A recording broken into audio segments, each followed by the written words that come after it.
अस्सलामुअलैकुम। तो आज का हमारा लेक्चर है लेक्चर नंबर 3। इसमें हम देखेंगे कि हम एक टेबल बना के उसमें इमेजेस वगैरह किस तरह इंसर्ट कर सकते हैं। तो फर्स्ट ऑफ ऑल हम ये देखेंगे कि हम टेबल कैसे बना सकते हैं। उसके बाद हम देखेंगे कि हम इसमें इमेज कैसे सेट कर सकते हैं। तो आप देख रहे हैं मेरे पास यहाँ पे मैंने जो है वो बेसिक स्ट्रक्चर जो है वो ओपन कर दिया। उसके बाद मैंने यहाँ पे अपना सिंपल जो हमारी हमारी वेबसाइट का टाइटल था वो हमने दे दिया है। उसके बाद अब इस स्टाइलिंग वाले सेक्शन को थोड़ी देर के लिए हम जो है वो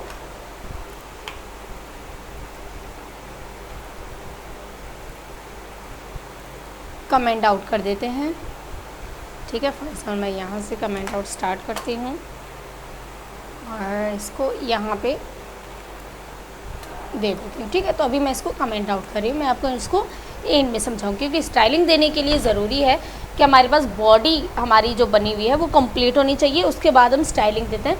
तो हम सबसे पहले बॉडी की बात करेंगे। तो हम यहाँ से अपना बॉडी की बात करते हैं।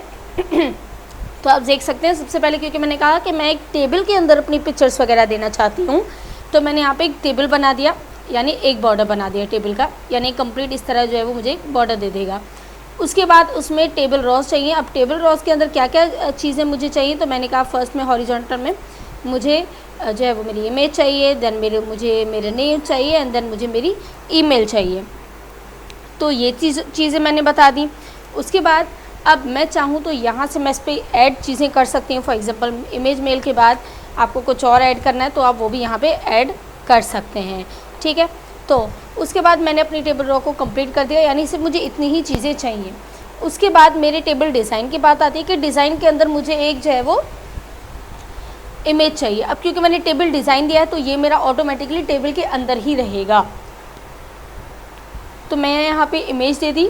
SRC मीन्स मेरी सोर्स कोड होती है। अच्छा, इमेज देने के लिए एक चीज़ आपने लाजमी याद रखनी है कि जहाँ पे आपका कोड सेव है HTML का, वहीं पे आपकी इमेज सेव होनी चाहिए।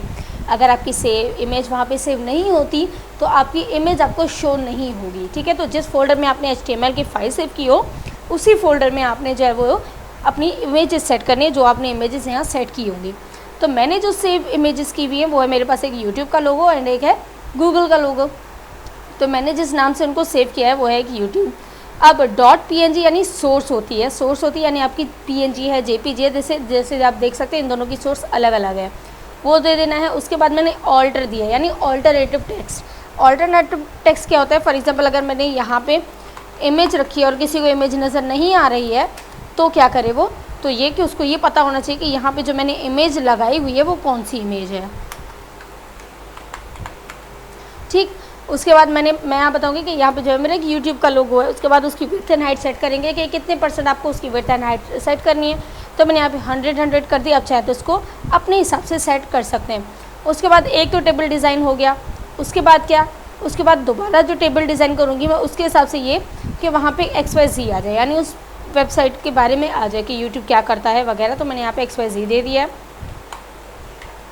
ठीक है, उसके बाद मैंने XYZ तो ठीक है, लेकिन वेबसाइट का रियल नेम क्या है तो वेबसाइट मैंने दे दी www.youtube.com दे दी। उसके बाद ये एक कंप्लीट हो गया। TR, दूसरा TR, क्योंकि मैंने 2 इमेजेस दे रही हैं तो मैं यहाँ पे दोबारा TR ओपन करूँगी, दोबारा सेम प्रोसेस से इमेजेस वगैरह दूँगी एंड दोबारा अपना जो है वो दे दूँगी गूगल और उसका जो है वो मेन ID दे दूँगी कि www.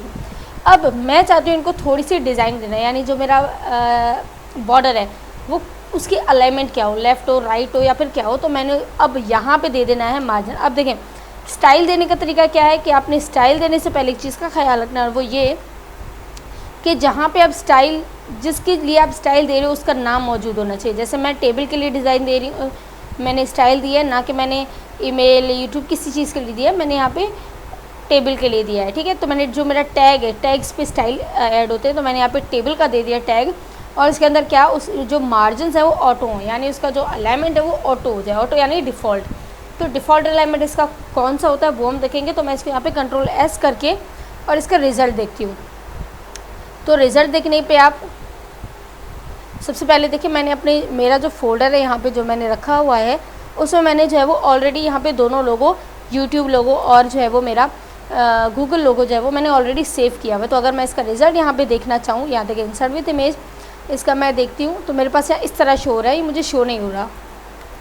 ठीक है। क्यों शो नहीं हो रहा? क्योंकि यहाँ पे या तो मैंने इसका नेम गलत लिखा है या तो मैंने इमेज जो है वो सही नहीं ली। तो देखें यहाँ पे मैंने गूगल लोगो लिखा था तो मैंने यहाँ पे गूगल लोगो आ गया, लेकिन इसका इमेज नहीं है। यानी अगर मुझे इमेज शो नहीं होती तो मुझे टेक्स्ट शो होता है। तो मैं अपने दोबारा अपनी कोडिंग में जाती हूँ और यहाँ देखती हूँ कि यहाँ पे मेरे पास गूगल, अब मैंने जो रियल नेम है मैंने जो रखा हुआ है वो ये नहीं है, वो है देखें गूगल लोगो के नाम से, मैंने सिर्फ गूगल लिखा था।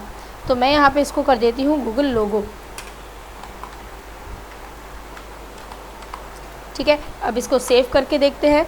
तो अब मेरा जो आंसर है वो आना चाहिए। तो मैं यहाँ पे इसको दोबारा देखती हूँ तो अब देखें अब आ गया। यानी जिस नाम से मैं सेव करूँगी एग्जैक्ट वही नाम होना चाहिए, अदरवाइज़ आपकी इमेज सेट नहीं होती। तो ये था हमारा लेक्चर नंबर 3 जिसमें हमने एक एक टेबल इंसर्ट किया और उस टेबल के अंदर हमने इमेज सेट किया। ठीक।